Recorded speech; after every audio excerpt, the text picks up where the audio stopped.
Discretion is advised. This is 10-Minute Murder.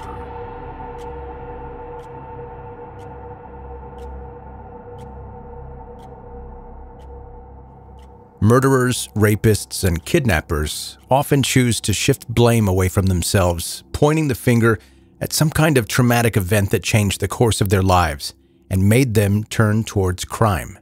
Detectives and criminal psychologists also examine the upbringing and history of killers, searching for anything that might have acted as a turning point. Molestation, abandonment, violence. But for one serial killer, his turning point was a little more unusual. The childhood kidnapping of his own younger brother. Cary Stayner had 3 sisters, but only one brother, Stephen, who was 4 years younger than Cary. When Stephen was 7 years old, he disappeared. Although his family had no idea what happened to him, Stephen was being held captive less than 40 miles away, kept in the house of the man who abducted him, a pedophile by the name of Kenneth Parnell. By the time 7 years had passed, the chances of Stephen still being alive were slim to none. Even before Stephen went missing, Cary had not been like the other kids.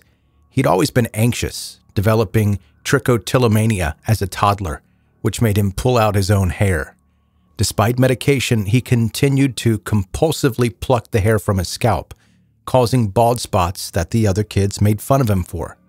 Later, he reported having dark sexual fantasies from a very young age, imagining kidnapping, raping, and killing women even before his own brother became the victim of the same kind of criminal.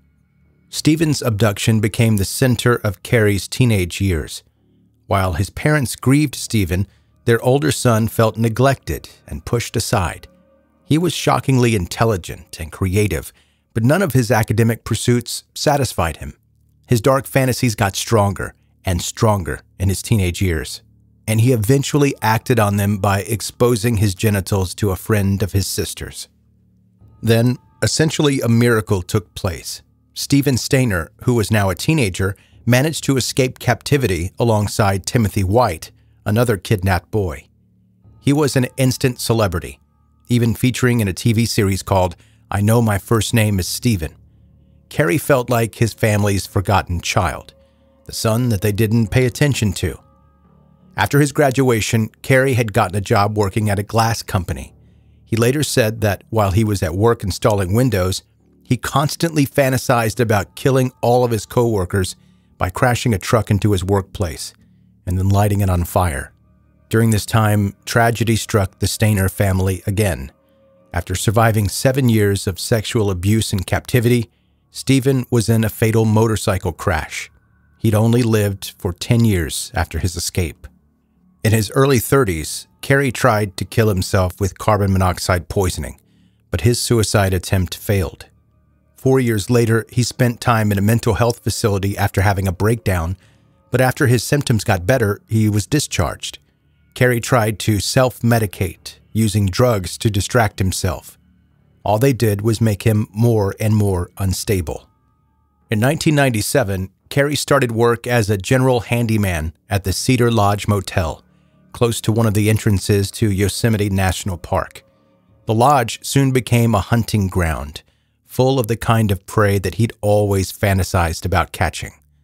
Over a 6-month period in 1999, 4 people connected to the motel were violently killed. In February 1999, Carol Yvonne Sund, her 15-year-old daughter Julie Sund, and a 16-year-old exchange student Silvina Peloso were staying at Cedar Lodge and went missing. 2 of the bodies, Carol's and Silvina's, were found almost a month later, crammed into the trunk of Carol's rental car.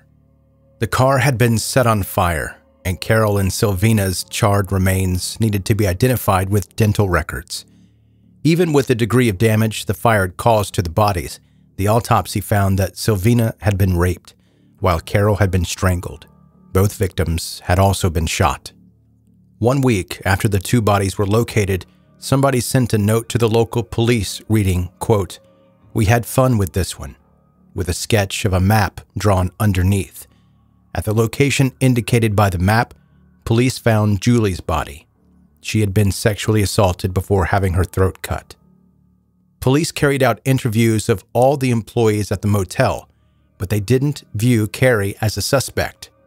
4 months later, a headless body was found in the same area, and later identified as 26-year-old Joey Ruth Armstrong, a naturalist who worked for the Yosemite Institute.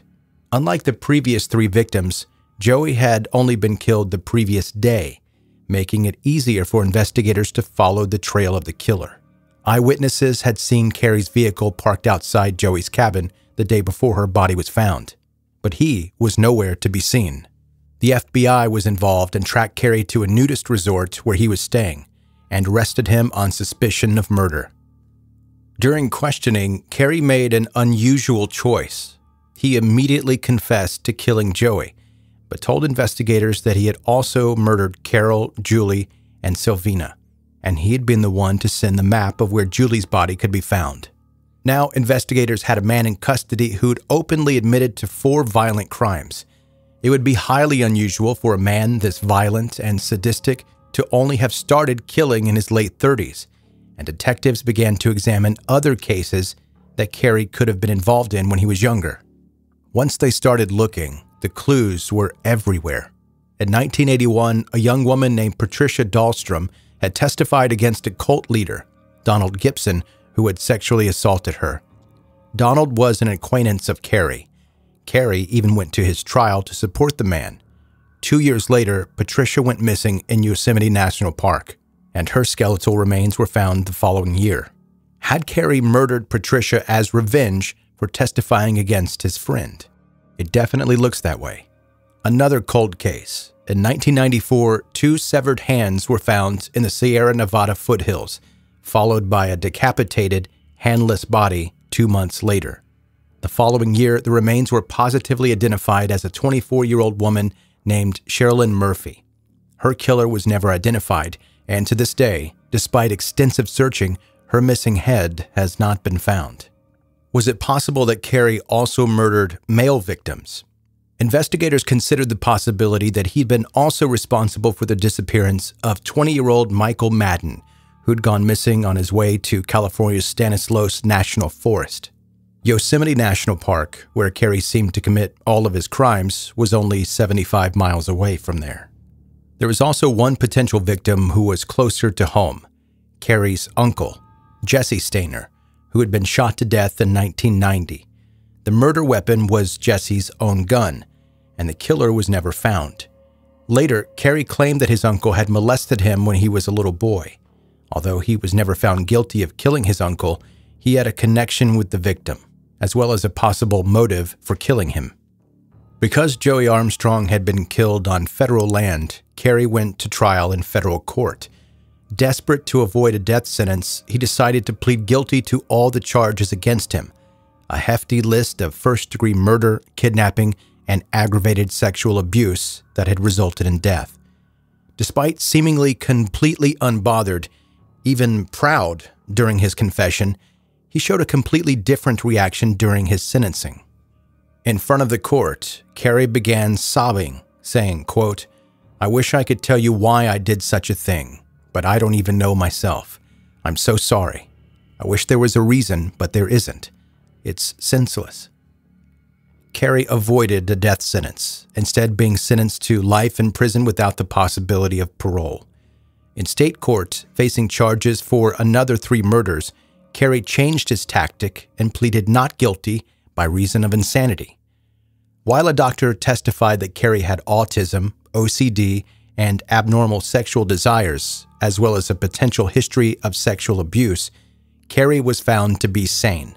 He was found guilty of first-degree murder of all 3 victims, as well as the kidnapping of one victim he'd removed from the scene. For these charges, Cary was sentenced to death in 2002.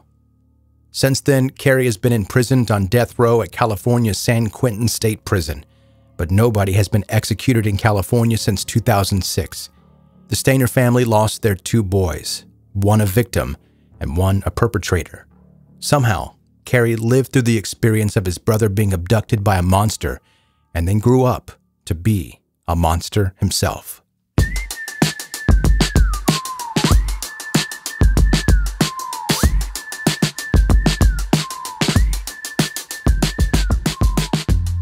That's 10-Minute Murder for today. Brief and bingeable true crime. I'm Joe, the host, and thank you so much for listening today. And a group that I know is listening that I really appreciate is the Hammond Fire Station, Engine 72 out in California. They're OG supporters of 10-Minute Murder, especially Mr. Alvarez there. He suggested this story today that I did, along with one a while back that I covered, Marcus Wesson, which was extremely interesting to research and very disturbing. One of the most difficult ones to cover that I've ever done. If you haven't listened to that one, go back. It's a very good one. So thanks to you all for what you're doing. I know it's a difficult job, so stay safe. Hey, if this is your first time listening to 10-Minute Murder, please subscribe now so that you can catch up on all the back episodes, never miss any of the new ones. Connect with me on social media, see the visuals that we're talking about here in the podcast. Nothing gross and graphic. I wouldn't do that to you. And if you like this episode, please leave a rating and review on Apple or any place that's possible. Your positive feedback is appreciated. And if you're thinking, maybe I'd like to send Joe a message or email, you can. You can DM me on social media, slide into my DMs, but not like that, but you know what I mean. That's less reliable though, because you know how it goes on social media. You get bots and stuff. I don't know who's real and who's fake.